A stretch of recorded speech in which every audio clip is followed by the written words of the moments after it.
This is Norma Davey with your Mobile Minute. Do you use Facebook or Instagram stories? Are you linking them together through hashtags?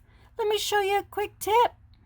Go in to create a story, choose your image, and now if you're doing like an event campaign or a marketing campaign, you want to join those together using hashtags. So click the sticker option, click the hashtag option, type in the hashtag that you want to use that ties your images together. Click Done. You can move it around, you can resize it. You can also click on it to give it a different look. Once you get it how you want it, go ahead and click Share. But what this will do to the viewer is they'll be able to click on that hashtag and see other posts that you've done around that marketing campaign.